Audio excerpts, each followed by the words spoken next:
I arrived here on Friday at noon on the LeConte. We had a really exciting run up the Lynn Canal, and I always enjoy riding the ferry, of course, but this one was particularly exciting. Beautiful sunny weather and white caps pouring down and the LeConte bumping up and down. And since I've gotten here, it's been beautiful weather, and I've met so many people who have been so friendly that it's always nice to come to small towns in Alaska, but Haines is a special place, and you're lucky to have it. As I'll maybe talk later, your economy is one of the better ones around. Why don't we get started? We've got a lot of slides here about my background, but before we get into that, here's the assignment that the Watershed Council gave me: to provide Haines community with credible and unbiased information on community impacts, positive and negative, of industrial scale mining at the Palmer project near Haines. Now that sort of sounds like an economic impact analysis, but that's not what we're doing. As the title suggests, we talked about this project for a couple of years, really, with Gershon Cohen and others, and there was initially a feeling that the economic impact analysis would be what would be most helpful. But I really wasn't interested in doing that. It's a big project, and I didn't think it would really meet the needs. What I suggested was that I be commissioned to do a analysis of how other small communities have met industrial mining development and how it's turned out for them. And so that's what we're doing. A little bit then on my background. Before that, the summary of our findings. We'll come back to each of these later on. Let's back up one there. A majority of mining communities experience negative outcomes from industrial mining. It's not a big majority, but it is a majority. And of those that do not have negative outcomes, about half of that, 25%, have sort of neutral findings, and about 25% have really positive findings. And these measurements can be done a lot of different ways, but the ones I'm talking about are measurements of incomes, wealth, employment, unemployment, and poverty, all the sort of economic variables. Second takeaway is that the biggest economic problem for communities is the impermanence of mining. We'll talk a good deal about that, but when the ore is gone, so is the mine, and so are the jobs, and so are a lot of the benefits, and some of the negative factors hang on. So that's a big thing. Next slide.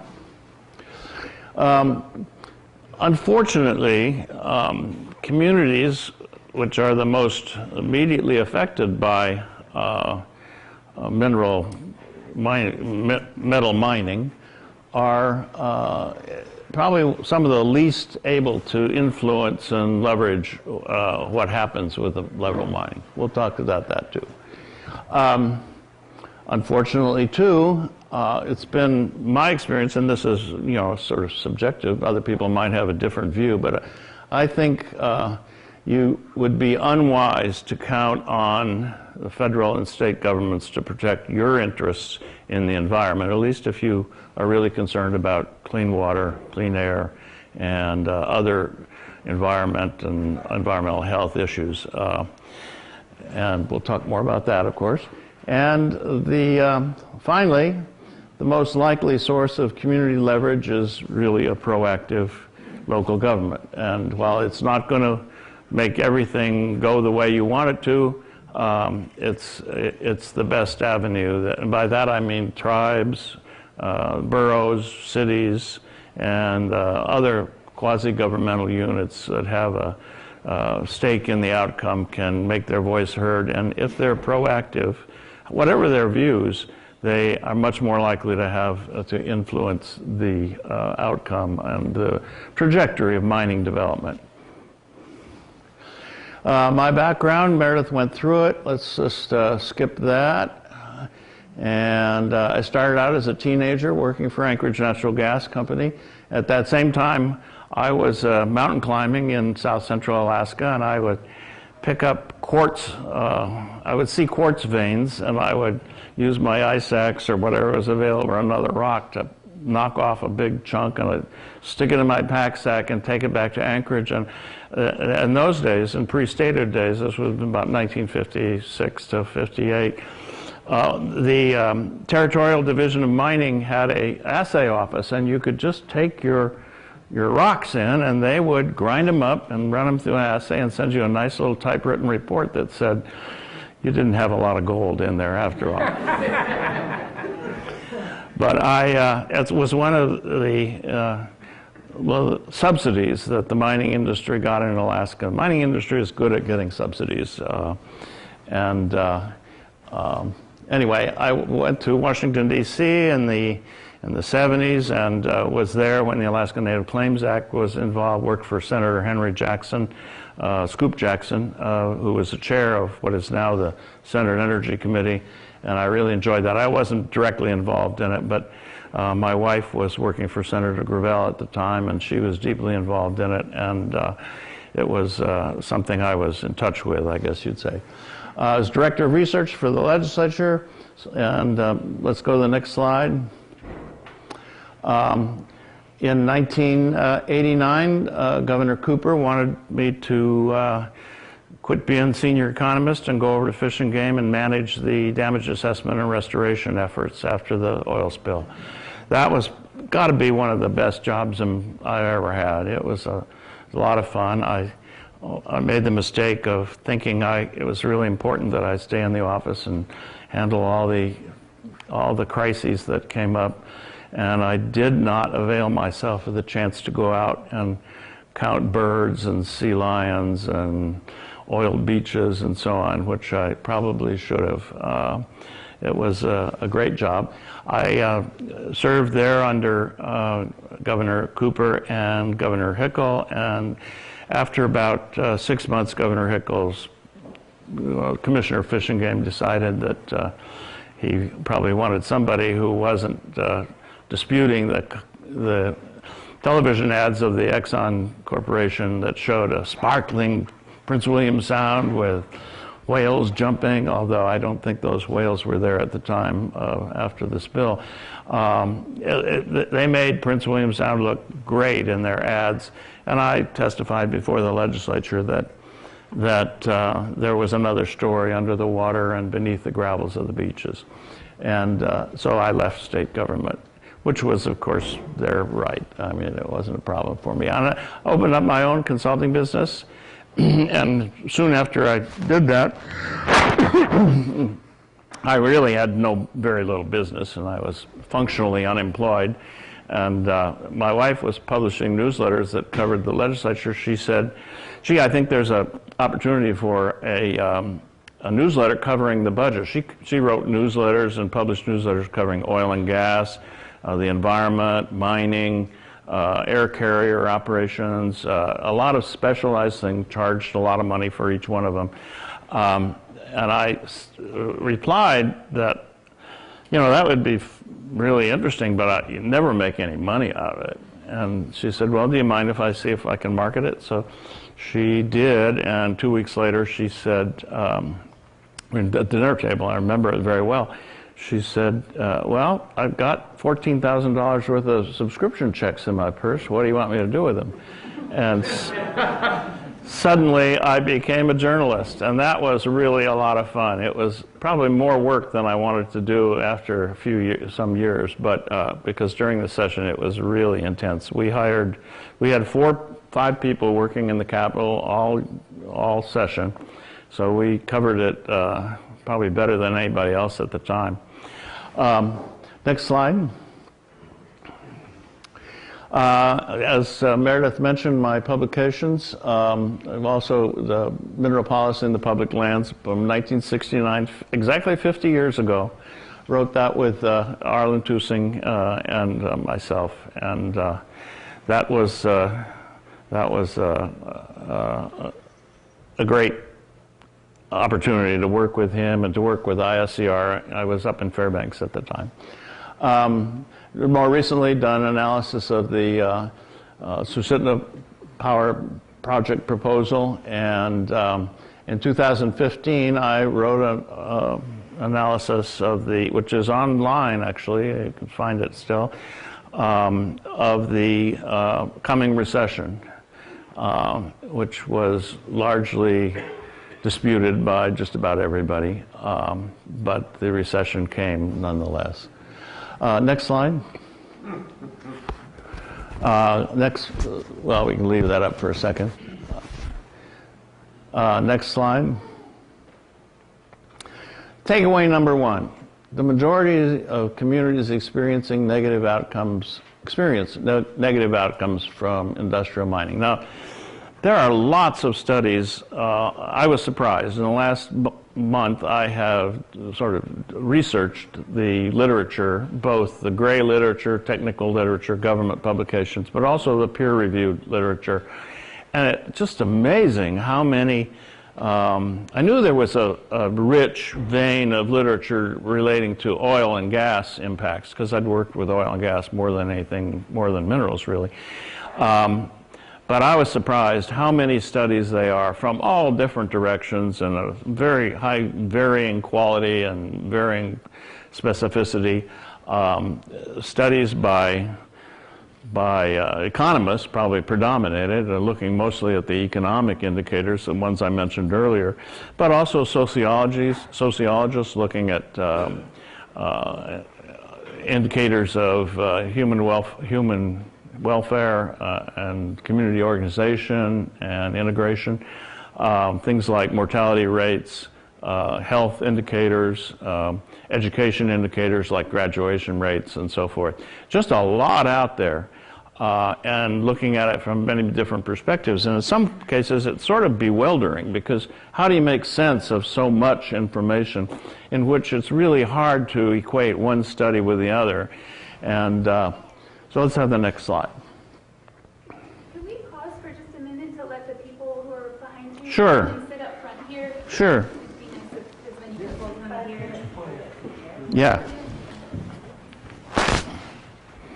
That is it's a study that was based on a survey of a lot of other studies, and they reviewed hundreds of cross-sectional and time series studies. Those are technical economic terms. In cross-section, you are comparing two communities at the same time, or maybe 100. In time series, you look at how communities change over time. In the first set, in cross-sectional, you could look at a community that is just starting to get a mine. Second set were those where the mines were well developed. Third set, the communities where the mine had ceased operation. Out of the 600 or so studies that they found, they winnowed those down to 301 usable studies, and they were very quantitative in their analysis, and they focused just on the economic variables, which is a deficiency, I guess, because economics isn't necessarily the most important thing in the world, although I like to sometimes tell people it is, or my wife tells me it's not. And they focus on incomes, unemployment, and or poverty rates. Next slide. Here's sort of the takeaway from that study. Mining communities' economic problems tend to become increasingly pronounced over time, exacerbated by the volatility of commodity prices and the potential for cost price squeeze, that is, the price of costs rise without the return from your sale rising as well, and the problem of flickering. Flickering is a technical term, but there's a good example of it here in Alaska, which I looked at pretty closely in the 90s when Greens Creek mine, which is in some ways quite similar to, I think, what they're talking about doing at Palmer Prospect, shut down for almost 3 years because oil prices were low. Juneau lost about 200 jobs in that shutdown, and my economic studies suggested that maybe 100 jobs were lost elsewhere in the economy because of the shutdown, jobs secondary to the basic industry jobs that were lost. And Juneau has more than had at that time more than 10,000 workers. So the loss of 200 jobs wasn't a huge impact, but believe me, it was felt in the Juneau economy. The signal of those job losses showed up in a lot of ways in terms of sales tax revenue, for example, and we'll talk about government revenue too later on. These folks are the source of over half of the communities had negative economic outcomes. And I'm well aware that the mining industry, as you might expect, likes to feature the communities that have successful experience with mining. And we have two, arguably, maybe even three, in Alaska that meet that criteria. Juneau, of course, wouldn't be there if it wasn't for mining. In fact, for other purposes, there's probably better places to have a retail distribution center or a big airport. I mean, you could argue that Juneau was misplaced, but that's where it was, and that's where it is. And it became the docks that were built by the mining industry, or as a consequence of the mining industry, began to serve for distribution of other products, including salmon, although Juneau never was a big salmon community. But it made Juneau the government hub because there were transportation links to the rest of Alaska, and served as the springboard. So mining served as a springboard for Juneau's growth, and as I think it was Lance Miller said yesterday, things during the Depression in Juneau were pretty good partly because the price of gold, as he noted, had been frozen at a relatively high level. And also because after 1936, Juneau, Alaska was open to the New Deal programs that Alaska hadn't participated in any of those up to that date. Maybe it was 35, I can't remember the exact date. But due to the work of our delegate in Congress, Judge Wickersham, it became the Works Progress Administration, a lot of other New Deal programs were brought to Alaska, and that created a lot of employment, really, in comparison to the doldrums that were going on otherwise. Fairbanks, of course, is a community that wouldn't be there either if it wasn't for the mining industry. And that was industrial mining, although that was a lot of different companies. But towards the 30s and 40s, it was consolidated, much like the Juneau mining properties were consolidated into one big outfit. Let's have the next slide. There were other studies that looked at the sociological and psychological outcomes. Here are a couple of them.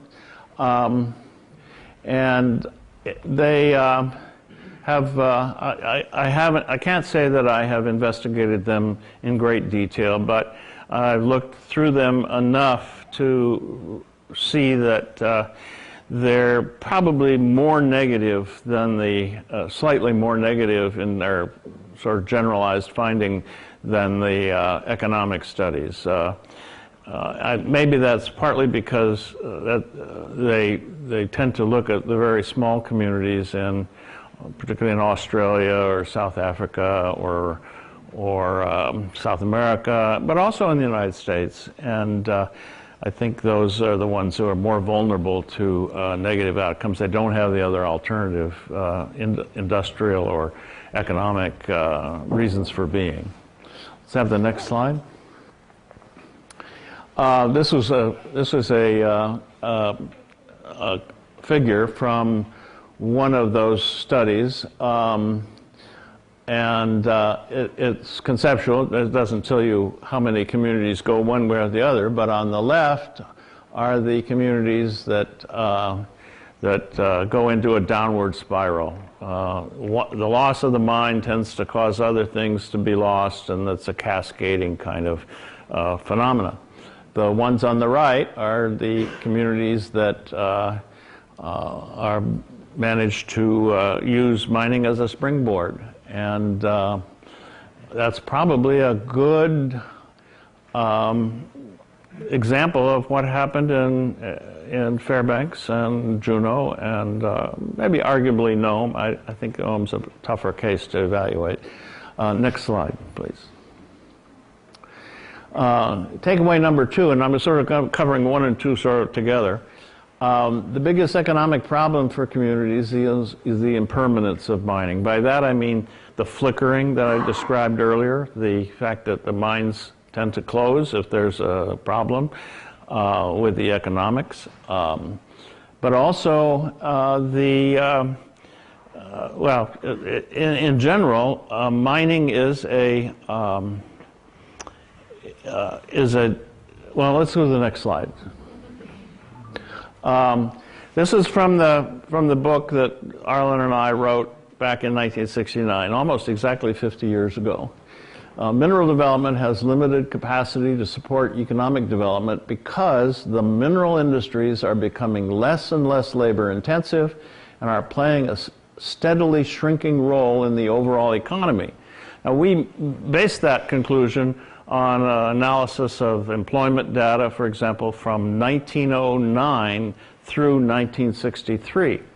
And as I was going through my literature search, I came across a publication that was done in 2002 by an economist who I was familiar with Tom Power from the University of Montana, was commissioned by I believe it was the Northern Alaska Environmental Center, anyway, Fairbanks Environmental Organization, to look at the issue of mining in Alaska's economy.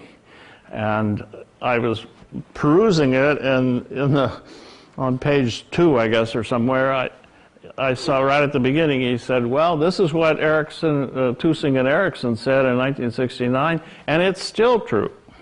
And that was sort of satisfying to find out that somebody had read that book and found that we had gotten it right.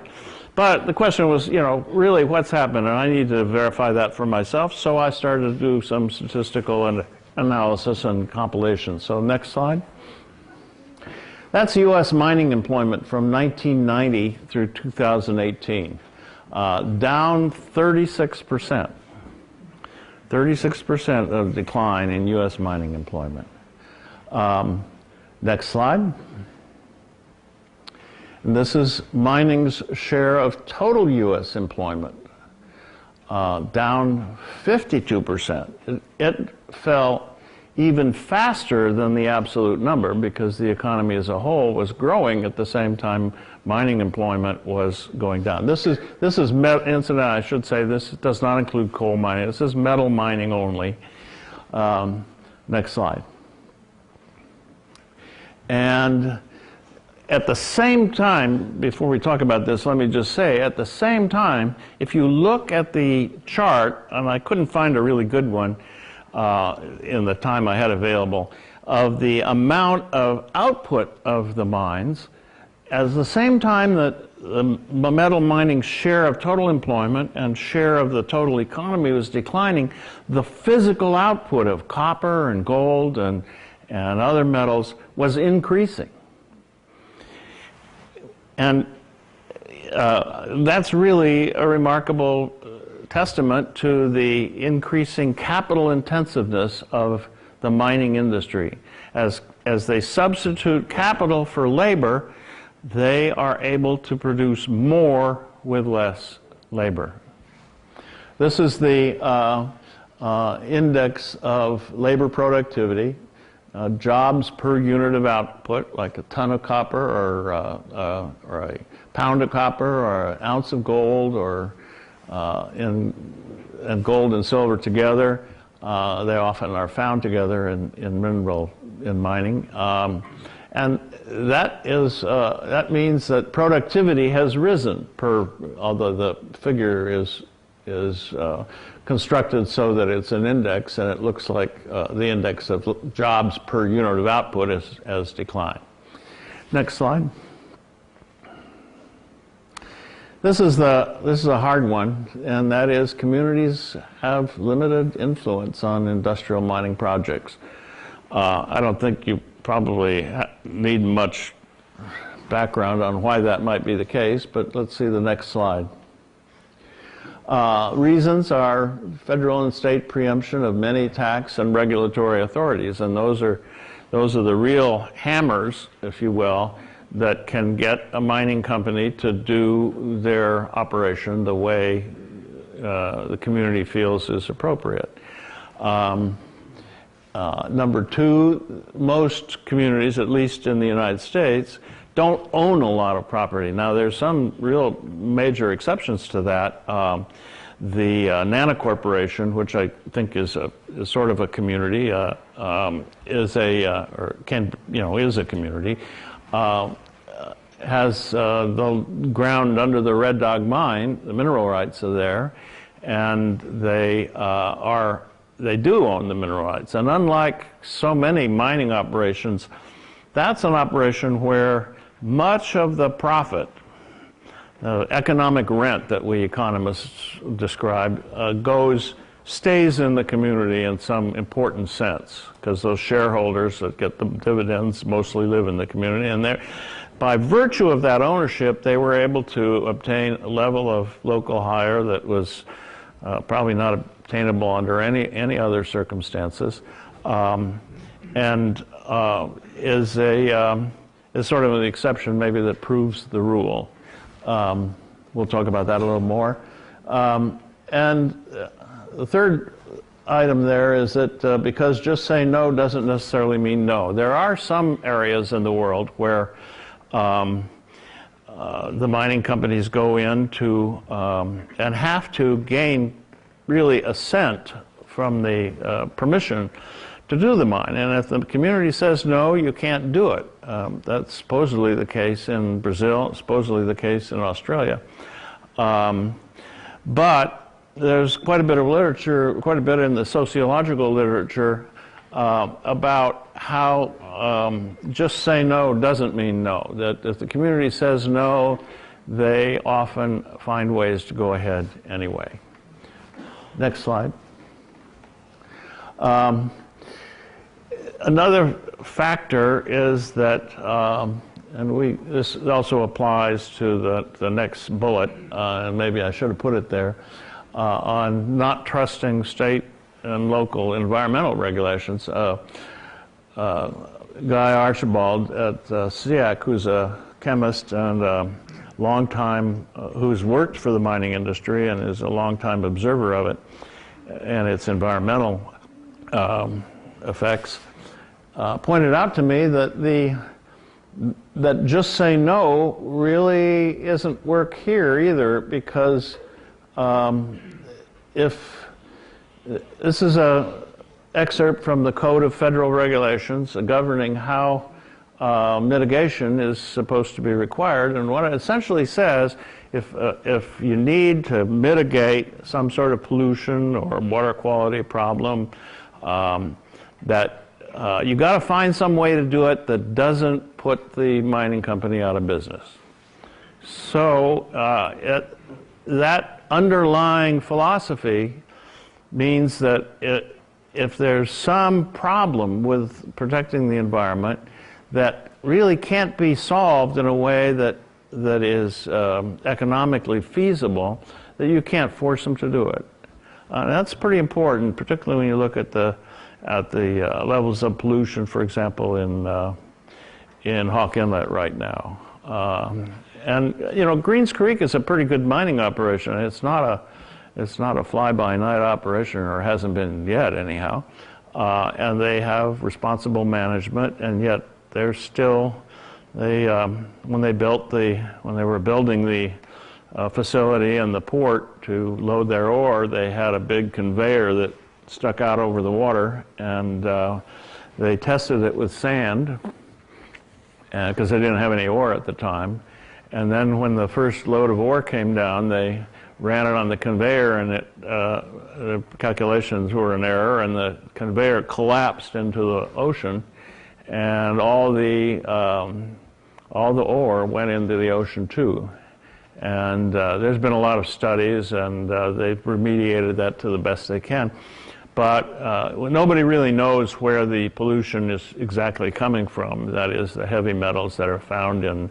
There was one sea lion harvested that had extremely high levels of heavy metal in its fat and other tissues. I'm not a biologist, but I was amazed that that could be permitted today under the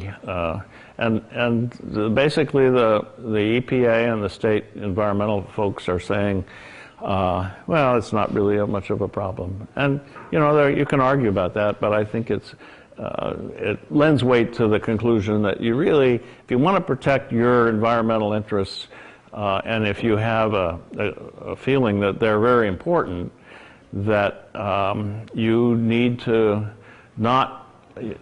monitor the state and federal activities very closely, and that because they are, of course, receptive. Maybe receptive isn't the right word. They do respond to having their feet held to the fire, and organizations like SEAC are doing that as best they can. But you have a unique situation here, and anything you can do to keep on top of what's happening, for example, with the permitting of this tunnel that the company is proposing, and what's going to happen to the water that comes out of that tunnel. It's at least Guy Archibald's view that there will be substantial amount of water, and that it won't be possible to plug it up later, and that it will create a long-term issue. The environmental assessment has been back and says there's no problem. So it would be a matter of course, judgment by experts other than an economist to figure out whether that's really the case. Let's have the next slide. When the Palmer project actually becomes a mine, if it does, Constantine Mining Company is unlikely to be the corporation Haynes will be dealing with at that time. Constantine just got a $10 million tranche of additional capital from two individual investors, and they just received a new report on the resource that's very, very favorable. It indicates there's much more potential ore there than they had expected, and that the grades are perhaps even higher than they had anticipated. And by no means does it say there's definitely going to be a mine, but it's a real positive report. The Palmer project, if you look at the ownership history of the individual mining claims that overlie or that constitute much of the most interesting prospects there, you see that it's changed. There have been a lot of ownership changes already, and all this is outlined in pretty good detail in the Canadian regulatory filings that Constantine has filed. This project is really the major reason for Constantine Mining to exist, and that's what they say in their regulatory filings. And Constantine almost certainly will not be the corporation the Haynes community will deal with when the mine closes, which of course it will. It may be 5 years or 50 years or even longer, but at some point it will close. And by then, just as Greens Creek is a much different corporate structure now than it was when it started. Next slide. And this was takeaway number 4. We talked about that some already. Next slide.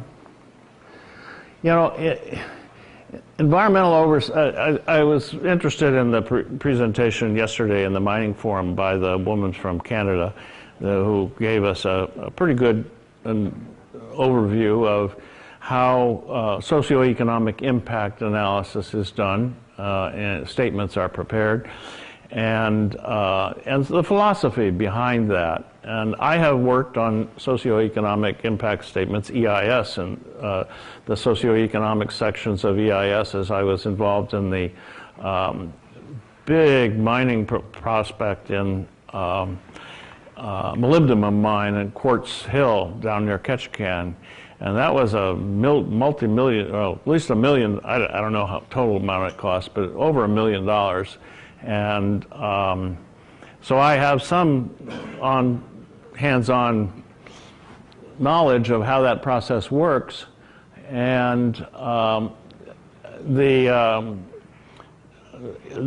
speakers at the mining forum, I think, were pretty accurate when they noted that, in response to a question, that there is an incentive in the system we work with, an incentive both for professionalism, and I got every impression that the woman who spoke to us really believes in being professional, but as I know quite well, if it's the proposer of the project that pays the consultant to come in and do the economic or socioeconomic impact analysis. And if the socioeconomic impact analysis highlights, for example, some of the potential negative impacts, it's very likely that they will be reviewed by the company before it's made public, and that they'll be asked to perhaps soften some of those statements. But as time goes on, if a company that does socioeconomic impact statements gets the reputation of being too hard on the industry, which is sort of another way of being strict and rigorous in their attention to the negative impacts, then that company is going to have a difficult time getting business from project proposers, because you want somebody that sort of understands your position and is sensitive to it. Next slide. Well, let me just say, when environmental protection fails, the problems come soonest to the local community, and it's there where the suffering is most severe. And long after the failure has been forgotten elsewhere, it's the people in the local community where the negative effects last the longest. And that's one of the reasons that local communities have to take a proactive stance, is because there's not a tremendous lot of political pressure at the state and local level for these local issues. Well, it's not in my backyard. And of course people are concerned that it could be in their backyard, and they want strong environmental protections for that reason. But it's a local problem, and in many ways the local governments local people have to deal with it one way or the other. Next slide. This is an important one. Most likely source of community leverage is a proactive local government. We've talked about that a little bit more. Governments, of course, include tribes. It could include utility districts. Some ways they include, of course, boroughs and cities. Next slide. The sources of community leverage, there may be others. I suspect there may be others, because I really haven't had enough time to really be assured that I haven't overlooked something important, or could be important in say 1 out of 100 communities. There might be some special need that the mining company has that the local community has some control over. And I can't say for sure that this 4 items are in an inclusive list, but taxing, of course, is important. And in Alaska, most communities depend on property taxes, not all. North Slope Borough has a special situation. And there's no property tax in the Northwest, or I should say the Northwest Arctic Borough. And one of the reasons they don't have a property tax is that everybody would have to pay a property tax on their house in Kotzebue, and there's political resistance to that. But well, we'll get down and talk about the examples. There are also uses, sales taxes can be crafted quite specifically, and that is sometimes an avenue for local government leverage. Environmental regulations are mostly monopolized by the state and local governments, but there are ways that the local governments can get their oar in as well on that, and we'll talk about that in a moment.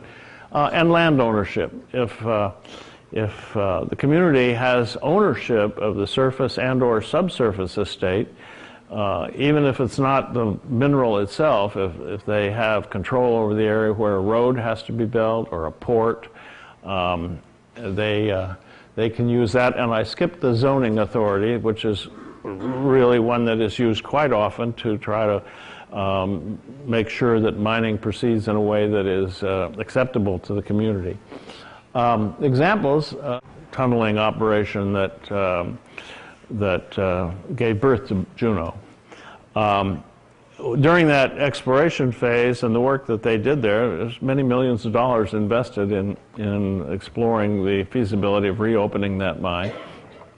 There was a discharge of toxic material, I think from the exploratory drilling operation, and there was, it was discovered, and it turned out there had been,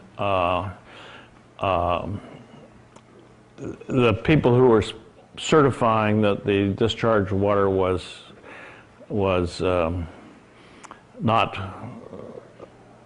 polluted to the point of violating the regulations, had doctored the reports. And there were claims that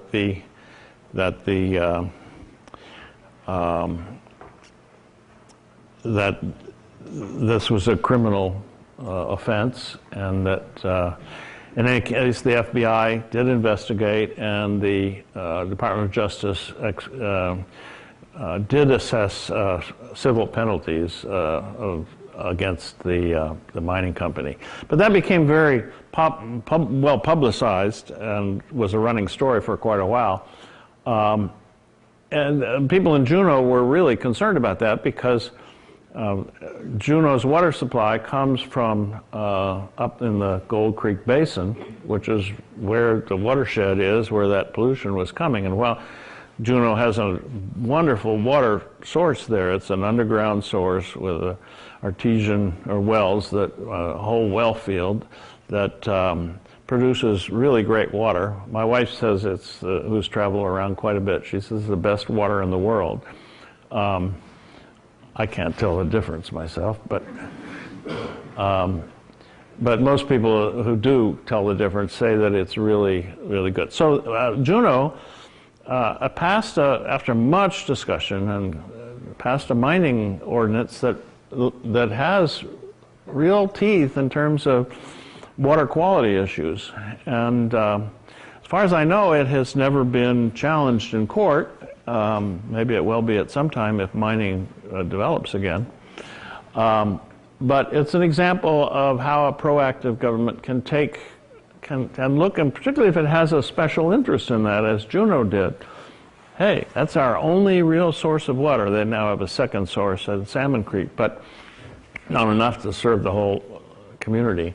And I was involved with, later in 2007, 2008, no, it was later than that, 2009 or 2010 and 11, I was appointed to the AJ Mining advisory committee by the Borough Assembly, and we worked for about 18 months, I guess, to put together a report on a third proposal to reopen the AJ mine in a much smaller way. And that was a really good proposal in my view. They were going to use all the void spaces that had been created from the historic mining there, and they were going to pack the tailings in those empty tunnels.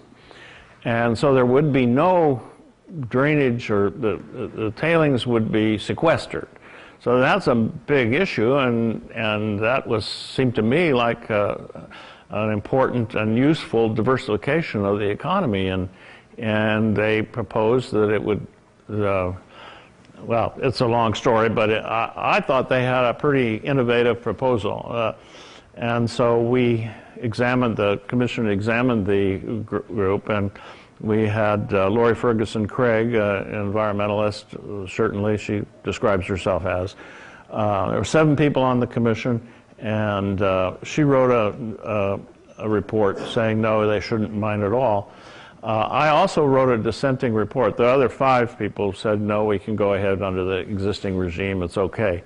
I said that we should use this opportunity to make sure we diversify our water supply so that we have a good source of water. And so that, but to me it was really a political calculation. I just didn't think mining would be able to go ahead unless we could assure the community that they had a water supply that wouldn't be damaged by mining, even if there was little chance that this kind of mining that they had proposed would damage the water supply. People were really worried about that, and I thought that was the way to deal with it. And I hoped I could convince at least 1 or 2 other members of the committee, but as often the case in my efforts like that, I was unsuccessful. I'm a good economist, but I guess I'm not very good at leading people to do things that they don't think are important, obviously. Northwest Arctic Borough proposed the borough itself doesn't get anything. Well, that's not quite true, but they certainly get no big cut of the profits from the Red Dog mine, and they were being impacted, the school district in particular. And there's been an uptick in economic activity at Kotzebue, although it's a long ways away from the mine. Nevertheless, and it doesn't have any road connection to the mine. Nevertheless, it's been impacted, and so the borough government proposed, and I don't know how they did it, I haven't read the ordinance that they proposed, a mining tax.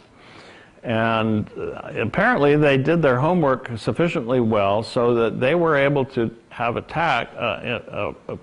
could have at least, adopted a tax that would have impacted the mining operation without, as a property tax would have, impacting everybody who owned a house or a piece of property in the borough.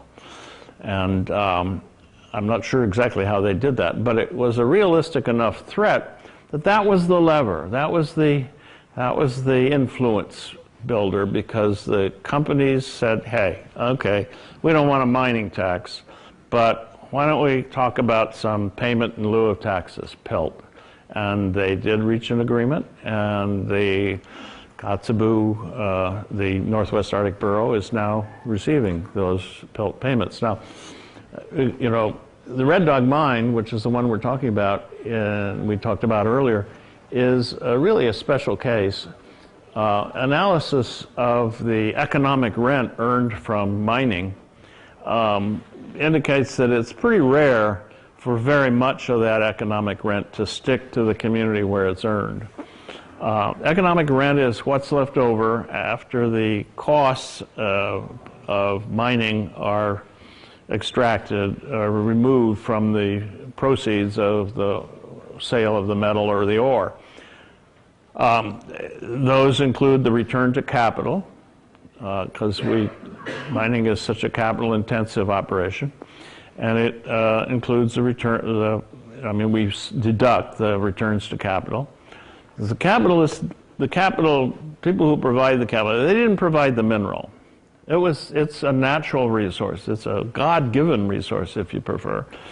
And I have strong feelings about that should be going to all humanity, probably, all people, but certainly the people who live in the area that's going to suffer the negative effects, if there are any, they should get a share. And in most cases, they don't. I've heard statistics, and I can't vouch for them all, that about a value added in mining, which is really the economic rent, really, is about 60%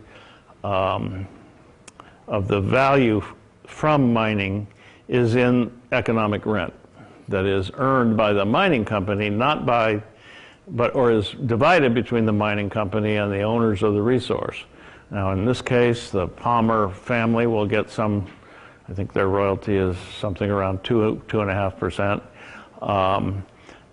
And they get payments in advance of royalties, so they're getting payments right now of about $40,000 a year, is my understanding from the Constantine's filings. And they, but most communities don't get any share of that or get a very little bit of it. The only exception to that, or a general exception to that, is property taxes. And because mining is so capital intensive, the property values are pretty large. So that's why Greens Creek is the largest taxpayer in Juneau. And as I said, I do work with Bob Bartholomew, the finance director in Juneau, and he loves mining, although he's conscious of other issues. But for Juneau, it's a great thing because it's a real steady source of property value, tax. And when the mine shut down in the 90s, Juneau kept getting its property tax. If they'd abandoned it, they would have lost it. But it's the fluttering that is the problem with mining and employment is not so severe when it comes to the property tax revenue. So, looking at institutions and their economic impact from, or effects from mining, governments that have property taxes or other taxes are generally one of the winners, at least during, as long as the mining is in operation. Next slide. Does the value of the resource go into that property tax amount? Yes and no. It's a complicated.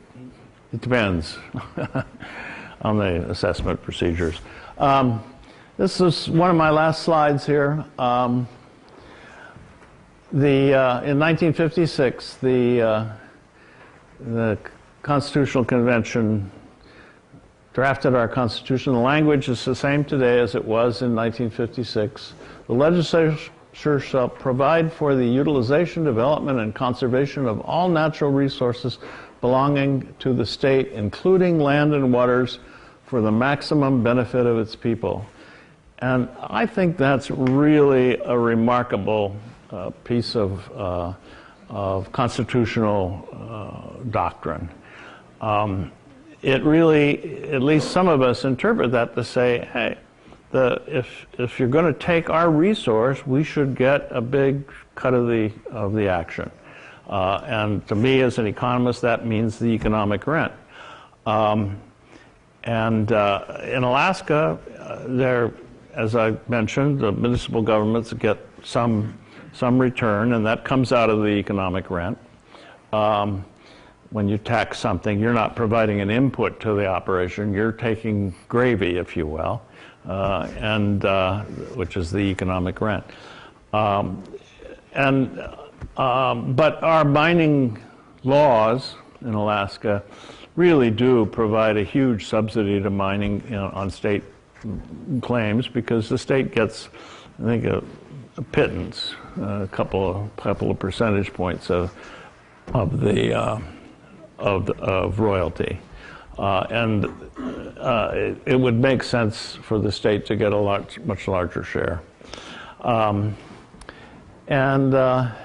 Let me, I have one other thing to add, maybe a sixth important takeaway. think there are people on both sides of the issue or in the middle of the issue, but mostly on the extremes of want more protection for the environment or more bigger cut of the share. And there's a tendency to demonize people on the other side. I think that's really wrong. And people whose livelihood is dependent on mining, often, if you read the comment columns on the large newspapers like Anchorage Daily News, some of the vitriol there, that's a moderated comment thing, but some of it's really outrageous and insinuating the bad motives on the part of everybody who doesn't agree with you. We as a civilization use metal. We could not have our civilization without it. And the fact is that under the capitalist system we're working on, and market system, and frankly, I think it's a pretty good system, not far from perfect by any means, but we send signals through the market system that say we want to purchase our cars as cheaply as possible. We don't want to pay extra for the metal that's in the car. We want to have the metal in our economy that makes things that are so important to our economy and in that way, not in employment, but in terms of what would happen if we were suddenly without metal. We could not have any semblance of civilization as we have it now. Or if metal became very much more expensive, it would be a major impact, although perhaps not as much as some people think. But we are the people who are sending those signals, even if it's not, we never see the say, well, if you want that clean water, are you willing to pay an additional $100 for your car? Because we never get faced with that question. It's always, I'm going to buy from the seller that gives me the best deal, and the best deal is one that has the least expensive metal, meets the quality standards. So, in a way, we're all in this together. And the people who work for mining, like Lance Miller, for example, I know him not well, but for a long time. I mean, he's a good guy. And the people who, like Guy Archibald, who has been so helpful in pointing out environmental issues with water pollution and other issues with mining. Those people are working for what they think is best for the community, their grandchildren in Alaska, and we're all doing the best we can, and I think that's really important as we have this discussion. I guess I have to say Haines has been a much better place than some communities that I've been around in terms of civility and treating people without making egregious, mean-spirited assumptions about their motives. I think that's the last slide. More clarity on your first assumption. The first takeaway? Yeah. Can we go back? Well, nobody's at the slide. It's basically that I think I provided probably as much as I can, but it's basically that at least in that meta study with the it looked at the 301 other studies that were comparable in terms of the economic outcomes, employment, income, and poverty, that about 50% of the communities had identifiably negative outcomes, that they felt that after mining was over, that incomes didn't recover from the drop that occurred, that poverty got worse instead of better, and that incomes had suffered the same way. But there were communities in that survey that had findings that about 25% of them were much better off or better off as a consequence of mining, and that the other quarter of the population of communities was indeterminate, I guess you could say, or it was a mixed bag, if you will, because you always get situations in these kinds of studies where there's negative outcome for a few years and then a positive outcome that wasn't expected, and our ability to predict these things is pretty limited. A lot of people were hoping that they could identify the factors that would distinguish the good outcomes from the bad outcomes, and then maybe address whatever the factors were that controlled that made outcomes bad. But the literature that I've researched in the last couple of months doesn't suggest to me that we're there yet. I hope that's an answer that helps. Meredith? Yeah. Do you need this mic? Please stand up though, because my hearing is pretty. I remember earlier today you said something about small communities with a certain proximity to an airport. Would you mind repeating that? Well, there was an analysis done by a very reputable economic consulting firm called Headwaters Economics out of Bozeman, Montana, that looked at the factors that would predict whether a small community would be able to transition away from resource dependence.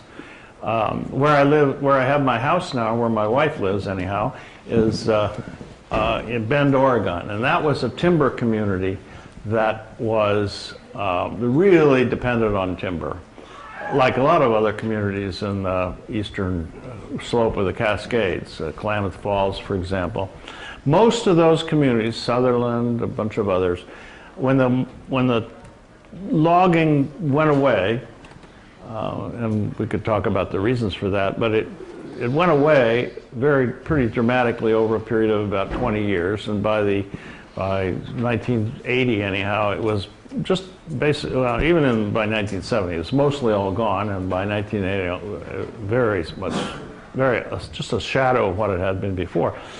Most of those communities are today have a lot of drug problems. They have a lot of property that's abandoned.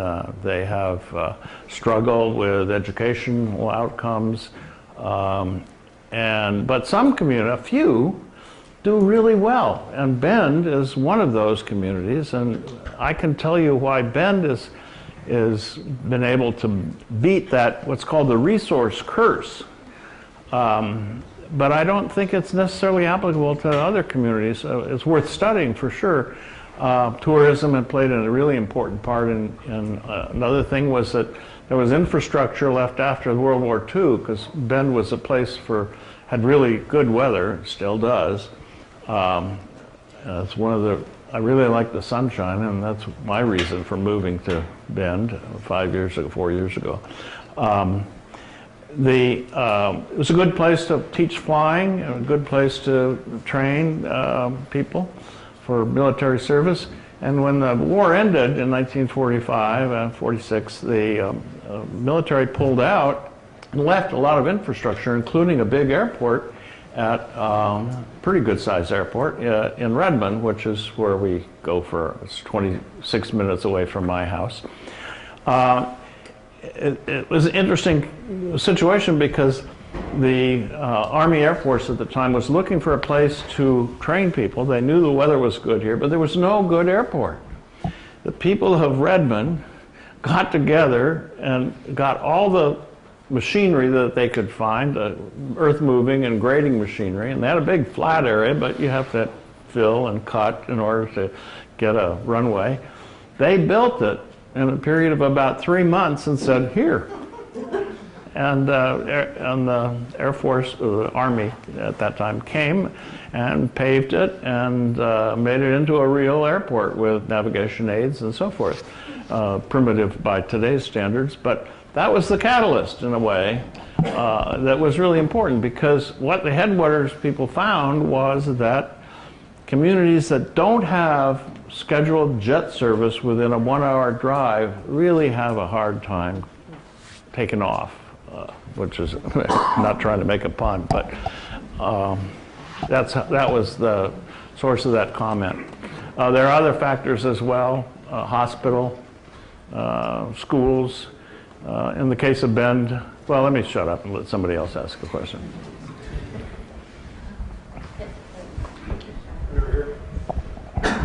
Does the acid generating potential of an ore body have the potential to affect economic costs to a community over the long term, say 50 to 100 years or more?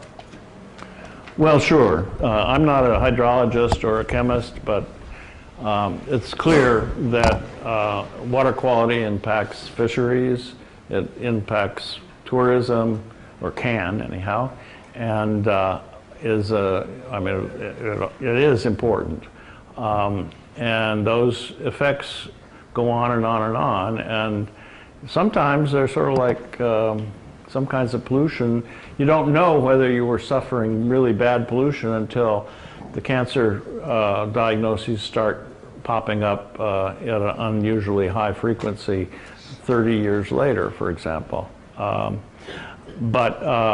it's definitely important, and the documents that the Palmer or that the Constantine Mining Corporation puts out regarding the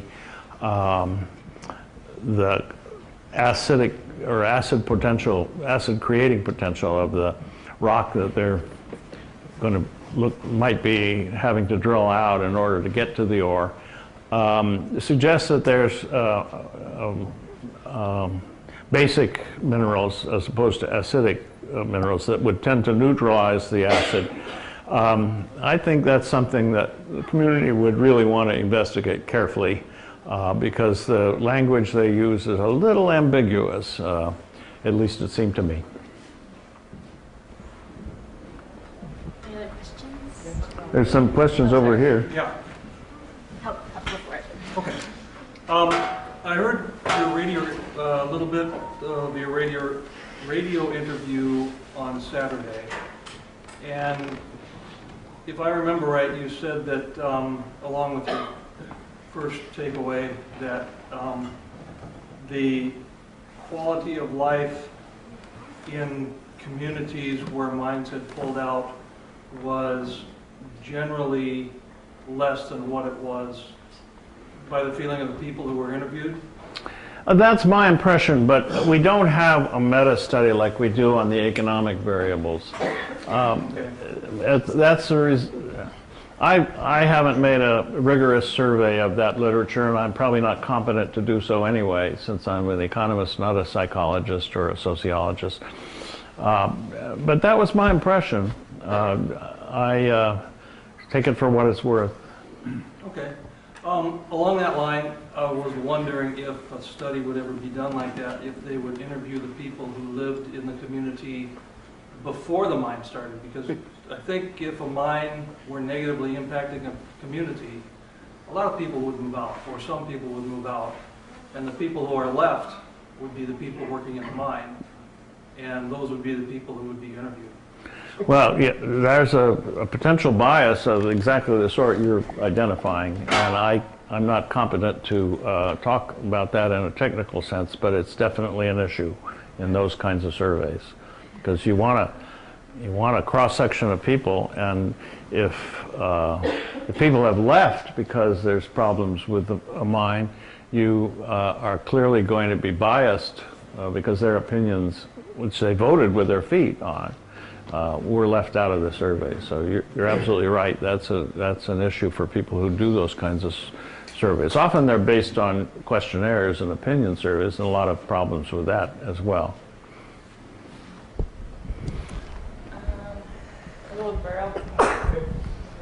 At the beginning, you mentioned, just offhand, you mentioned that you felt like Haynes had a fairly Robust economy. robust economy. Could you make a comment on that? Well, I read the McDowell-based study, and I know the folks at Jim Calvin and the folks there. I have a professional relationship with them, or I think I do. They may have a different view, but it seemed to me, in a cursory analysis, that you have a pretty diversified economy here. You have fishing, of course, and you have tourism, of course, but it's clear you also have a pretty robust artistic economy, a pretty robust, maybe not as robust as it could be, retail operation here for a city of this size. And there are a lot of, I think, retired people here. Larry Buzzell, who used to live in Juneau, and I used to buy toner cartridges from all the time. He retired here with his huge trust fund, I suppose. Yeah. And there's people like myself. We went to Bend in 2012, my wife and I and our dogs, to look for a place where we could buy for a second home. And after 6 weeks here, I told her, I said, you know, I think I'll live longer if we move here. And I was sad but I really was decided to do that because I thought that my business would really suffer from that. It didn't. Turns out with the communication systems that have developed, I have meetings over Zoom. I don't know if you're familiar with it, but really has changed the whole way people do business, and I do a lot of expert witness work. I find that the expert witnesses live wherever they want, and that they can, so there are people who live here because they like it here, and they can choose to live wherever they want. Oftentimes these are really high income people too, and the per capita income in Haines is one of the higher, particularly among smaller towns. I mean, Skagway is also really high. And there's a community, Bristol Bay Borough is also really high, and they're resource dependent, fishing.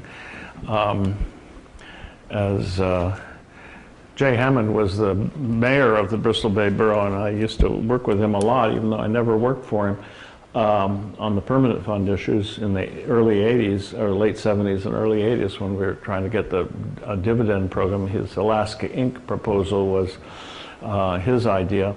He said you can, he, as mayor of Bristol Bay, saw this huge salmon resource with a tremendous amount of economic rent being shipped out of the community, not helping the community much at all. And he said, it was very memorable, he later wrote it down in one of his books, that you can starve on T-bone steak if there are 5 other guys gnawing on it before the bone gets to you. And that was his idea of implementing that constitutional language about ownership for the benefit of the people. Anyway, that's my sort of take on the Haines economy. I haven't made a big study of it. I'm very familiar with the Juneau economy because I work there I do the enrollment forecast there and work on other assignments that give me the opportunity to really dig in deeply. And that's one of the reasons I have a daughter who lives there. And anyway. Joe, did you have a question? Yeah. You chose to highlight that meta analysis. Yes. That talked about poverty and incomes and employment. Yeah, employment. Did you find a number of other studies that maybe weren't meta studies, but other ones that talked about more of the quality of life and the water quality and the fisheries? I mean, for example, did you look at, I think one of the concerns here is that this mine comes in, and sometimes it just comes in and you look at kind of the economics of it, comes in, and the jobs come in, the money comes in and goes away. Big concern here, I think, is if this mine comes in and then there's a impact on the fishery, the river gets polluted, the salmon die or are damaged, and the economy is affected that way. So I know you want to do a meta study that took into account 300 studies, but I'm sure there's not 300 examples out there. But there probably is some work that's been done in places that have had catastrophic economic environmental impacts of mining, and I think that's something that, you know, this group would be very interested in knowing about what's happening in these other communities, and of course they can't be exactly like Haynes, but what happened to them and how they either recovered or not. Not just in terms of poverty and jobs and that, but you know, the overall. So, Well, one criteria is does the economy disappear after mining went away? I mean, that's a simple yes or no answer, and you could, it's an instrumental variable, as we say in statistics. Easy to analyze, easy to, not very, there's not a lot of ambiguity. If it's a ghost town, you can pretty well tell for sure. And there's been a lot of analysis in relation to environmental disasters, often related to tailings pond or containments being breached. And we are pretty familiar. If anybody wants to see a horrific, I thought about bringing it here and showing the horrific collapse just in January 25th in Brazil. The mining company had cameras set up to monitor its facilities, and one of them was pointed right upstream at the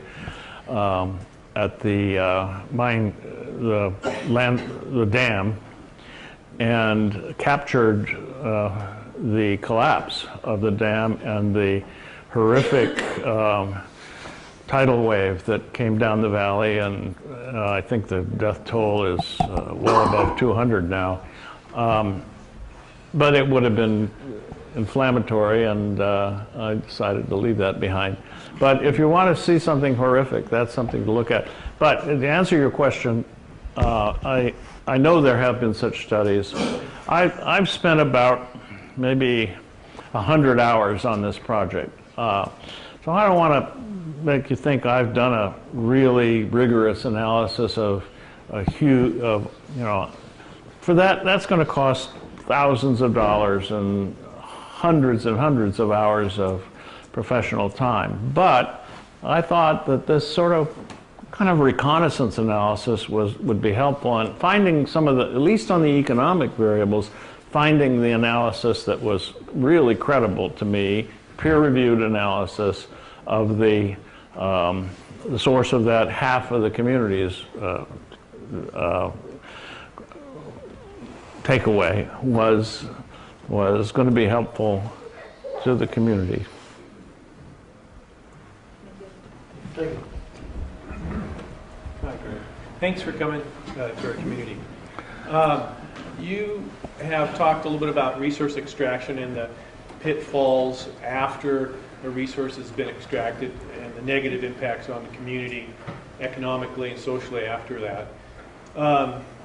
And I would guess that would be true of any resource extraction industry or economy. What would you, as an economist, think would be the ideal model for an economy for Haines, for our community? If you, as an economist, if you could look at our resources and the people here, what's the ideal economy that you would picture for Haines?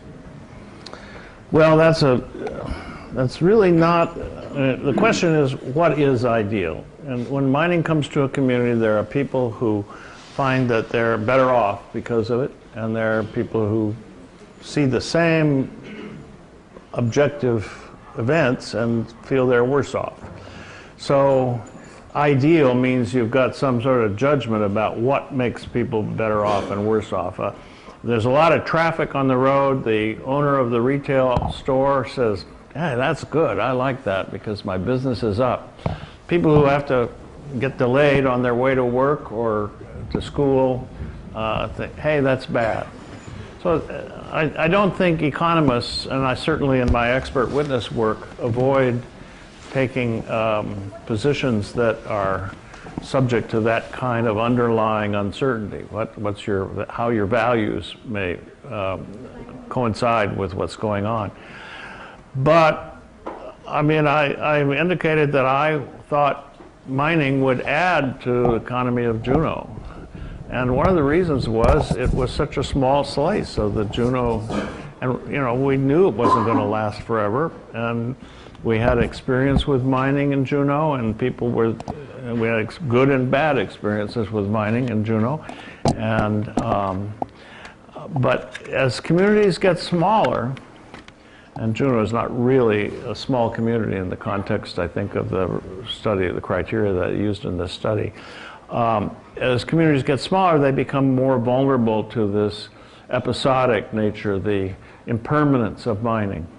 And so, to be, I not want to be flip, but you should get to be as big as Juneau, and then you could have your mine without that nearly as much risk, at least on the economic. Well, that's totally ridiculous. Bars were full, and they're very vulnerable to the downturn that is sort of, well, they're still chugging along, but at a slower pace, and at some point they're going to face a real, they're going to wake up one day without that industry, and it's going to change their community again in a very dramatic way. Mining in the community the size of Haines, I think you can say without any fear of contradiction, it's going to change the community significantly. And the Haines you know today will not be the Haines that is here after the mine, if it gets started, actually starts to operate. And again, as some people will find those changes positive, and some people will find them negative. From the turnout tonight and at the mining forum, I would say there's a fear on the part of many people in Haines that it'll be negative. So I can't answer your question. I'm sorry. I wish I could, but it's something that I sense that from behind your question is a feeling, well, what can we do to make sure that it's a good, ideal outcome? Maybe I'm jumping to the conclusion there, but there's, as I said, the leverages that the local community has are very limited. And it means not that you should give up, but that you're going to have to work harder. You know, my question is not limited to mining or timber or anything. The question is, what would the economy look like that didn't have that downturn? Well, you want to diversify the economies, because as Lance Miller said the other night, I don't know if you were at the mining forum, all industries have ups and downs. The tourism industry had a major scale back at the 2000 recession. You want a diversified economy so that, and a balanced economy, so that the ups in one industry coincide with hopefully the downs in another industry. So diversification of employment and industry and activity, and scale, economies, bigger, less. I would say that if you're going to have an ideal community, you want it larger. You're going to have an ideal community, you want it to have lots of sources, none of which are totally predominant of income. And we all have to earn our way in the world. And Juneau had a problem with being specialized. Juneau's an exporter of services. And when I first moved there in the 1970s, it was primarily exporting government services to the rest of the state. The state government was our lifeblood in Juneau. And we were tremendously worried about the capital move, and I worked on that issue for a long time, because it was so important to Juneau. The capital move was sort of like the mining shutdown, would have had the similar effects on Juneau, and those were also high-paying jobs. But little by little, the employment that we had in being a central state government moved to Anchorage anyway. And the Juneau economy continued to grow from other reasons, mining among them, but also fisheries. And there were people moving to Juneau who could do their work from anywhere. So Juneau is much more diversified now than it was when I first moved there in 1970. Probably still haven't answered your question, but that's the best I can do. Greg, you and I both were living in Juneau when Governor Hammond was repeating over and over again, we need to make a savings account. We got lots of money coming now, but someday it's going to be a rainy day. Now, can you compare the mining to the oil and how the negative effect of our revenue since the pipeline is only running half full, it's so difficult to increase the amount of flow through there. But at the same time, we'll never see $100 a barrel oil again. But the Governor Hammond said we need to save this money for a rainy day. And we're going to invest that money. And whatever money we make on that investment, we're going to share with you people 50-50. So we're not going to touch the main body. Is it time to touch the main body and get our economy back to level instead of losing our ferries and school districts and quality of life? Well, I have strong feelings on that, Larry. I am a member of the Permanent Fund Defenders, a very small group working to protect the corpus of the Permanent Fund. And I unequivocally say we should not dip into the principle of the Permanent Fund. In fact, I think most people, at least ostensibly or publicly, say they don't want to dip into the principle. I don't think that's really on the table, at least explicitly. But for a couple of years recently, we stopped inflation proofing. And that meant the inflation, which fortunately has been low, Elmer Rasmussen, the first chairman of the Board of Trustees of the Permanent Fund, called it the thief in the night because it takes the value that you didn't know you were losing.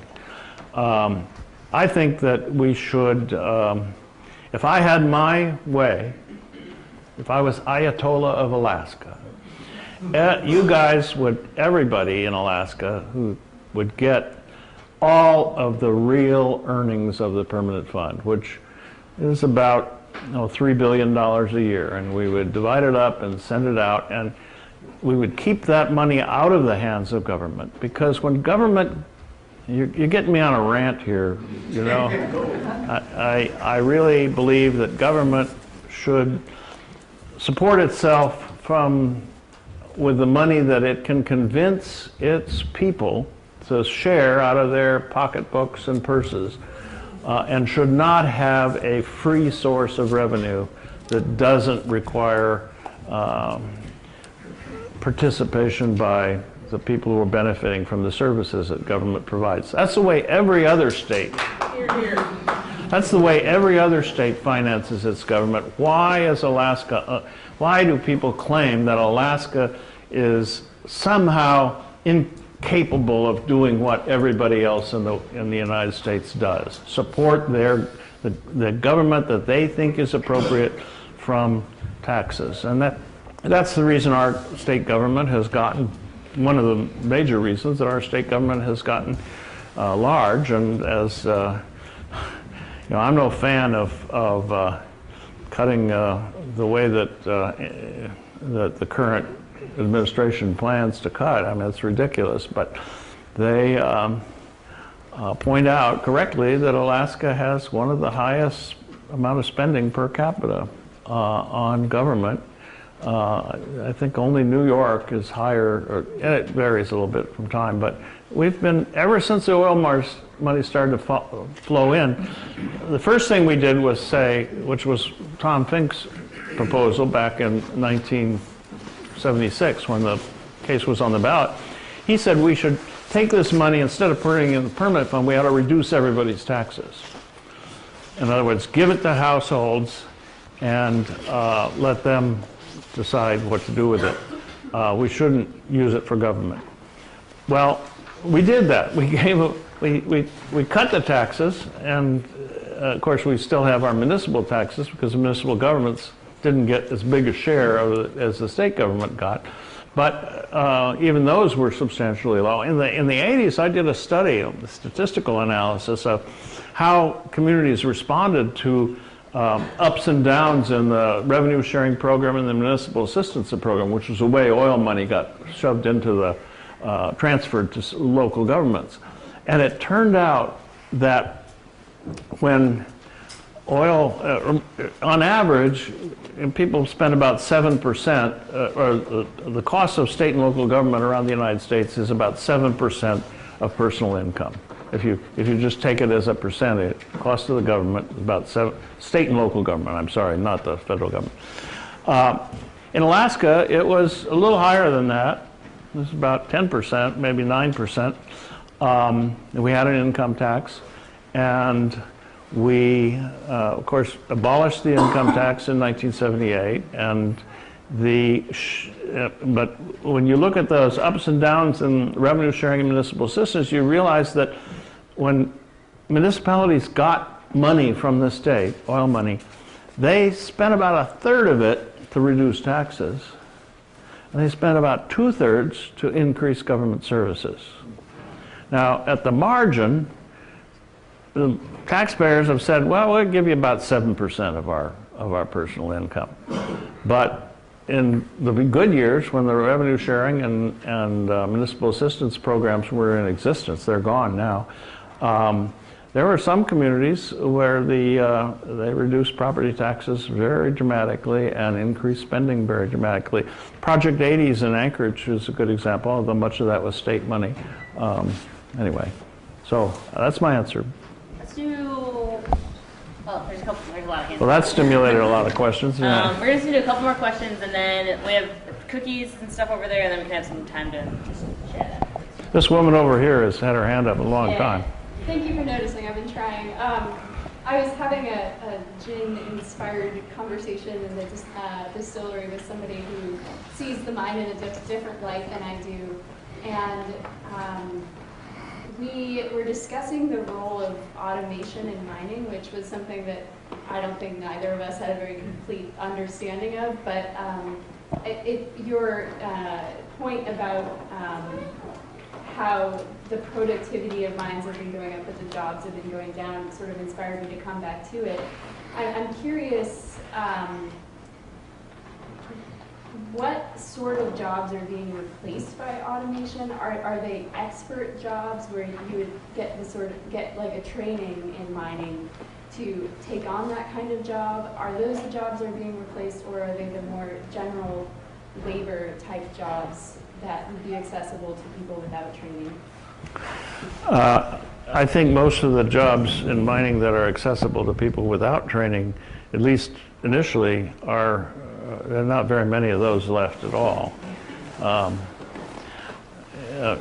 I hesitate to opine on that because I really haven't studied it, but there's no question that the industry has become more capital intensive, and a lot of that is in machinery and control operations and environmental monitoring, which require, if not college degrees, they require real expertise, and they require willingness to move when the mine moves, and they require sometimes a lot of time away from families. And there's a movement in the mining industry to try to avoid these kind of negative community impacts on the economic side by doing the mining in an enclave. That Prudhoe Bay is probably a good example.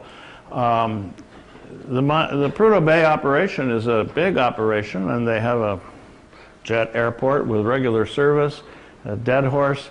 There is no village there. There is no town there, but there is because the oil companies built it. And that's where their employees stay when they're on their 2-week or whatever their shift schedule is.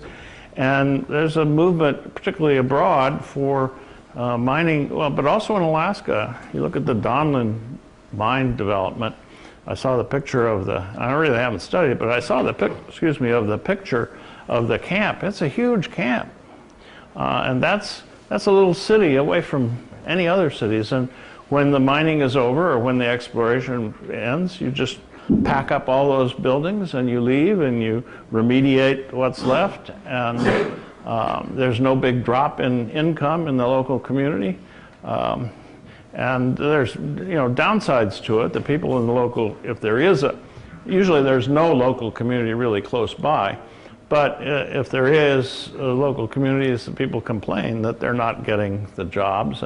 One of the reasons they don't get the jobs is they don't have those skills, and they're not willing to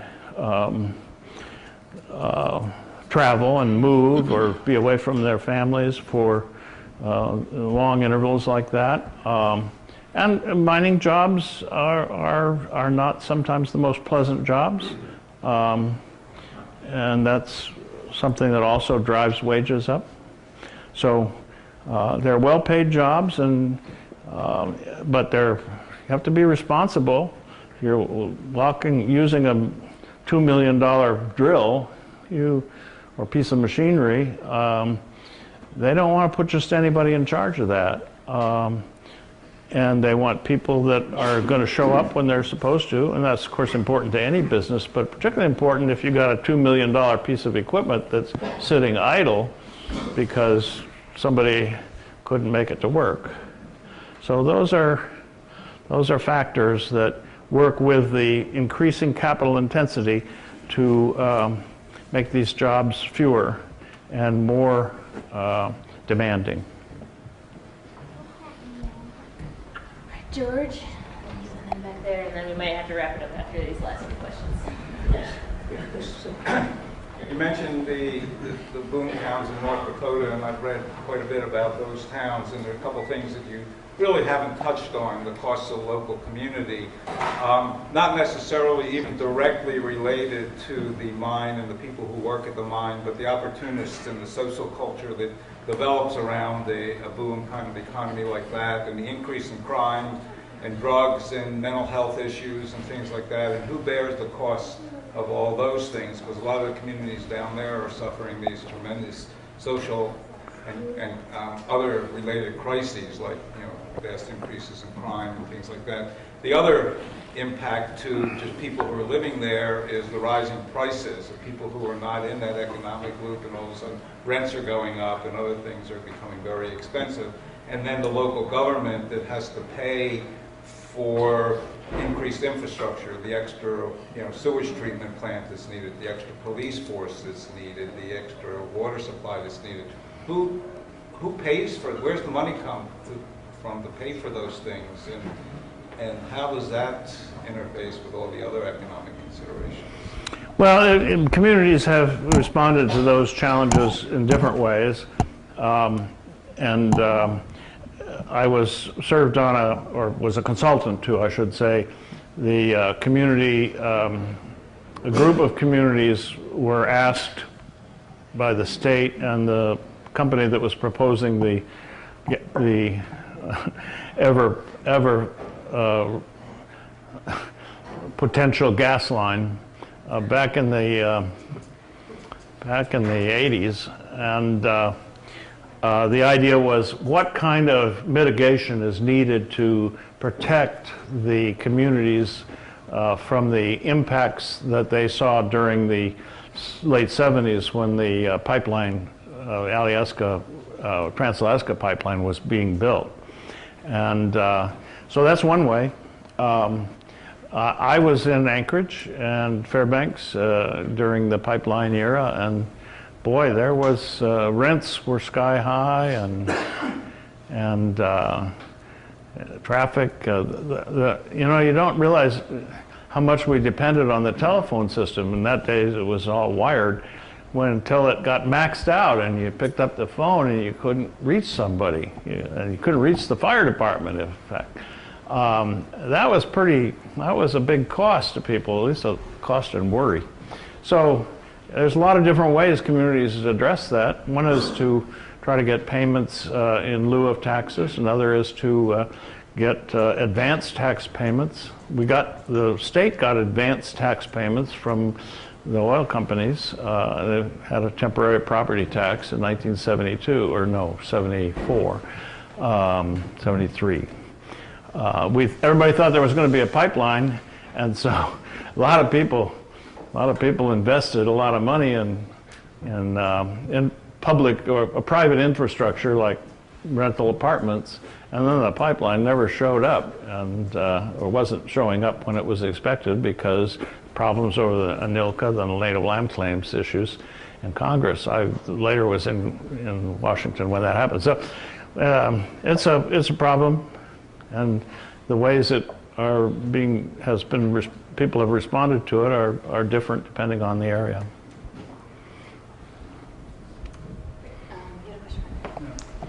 I yesterday's forum, Lance proposed a question regarding like what would the town of Haines look like without the mine in 30 to 50 What years? would, say again? Yesterday's mining forum, Yes. Lance proposed a question to the audience asking what would Haines look like in 30 to 50 years without the mine project? You said you're familiar with the McDowell Group assessment of Haines. What kind of confidence would you have in the economy here without the mine in 30 to 50 years, based upon that? Well, we don't know what the impacts would be because we really don't know what the character of that mine would look like in any detail. I think it's a little premature to think we can really suss out what will happen in that eventuality. We don't know that the mine will be built. We don't know how big it will be. We don't know how many people it will employ. We don't know how they're going to store their tailings. We don't know how the ore is going to be shipped. And I don't think they know these things. And those are important factors in the effect that the mine has on the community. And without knowing, as the woman from Canada said yesterday, you know, you don't want to do a impact analysis until you got some measure of the actual employment and other impacts. So sure, there's talk about a mine in the comparable to Greens Creek, and for sort of reconnaissance purposes, that's probably a good basis to look ahead. And if it is like Greens Creek, it would employ probably 200, maybe 300 people, probably 200. And that would be a huge impact on the economy of Haines if they live here. But we don't know. Maybe the mining company that ends up developing, opening the mine, would decide that they're not going to have them live in Haines, that they're going to import them from Juneau, have a camp up there that they stay in when the mine is operating. They could make a lot of decisions that we don't know about and that they probably don't know yet either. I don't know how likely that would an enclave kind of operation would be, but it's certainly possible. I wish I could answer these questions better, but that's... All right, we'll do one last question back here, and then... Greg, could you tell us what's the advantage of the payment in lieu of taxes versus local mineral severance tax? Well, the advantage is the company's much more comfortable with it. And that's important. That gives them some certainty because it's a payment that they negotiated and signed a contract to make. Mineral taxes can be raised, and communities have been known to do that. After the investment is stuck in the ground, we got them by the short hairs. Let's raise the taxes and get a big cut. Companies don't like that, and they work hard to avoid it. And I think I would imagine that was a factor in the Northwest Arctic boroughs and in the Red Dog Mine situation. I want to thank you very much. It's been wonderful being here in Haines. My wife in Bend is suffering a 100-year snowstorm, and she's had to shovel our steep driveway all by herself. And so I'm anxious to get home, but I'm really sorry to be leaving this wonderful community and its wonderful people. Everybody waves to me on the road when I'm driving. Thanks. Thank you very much.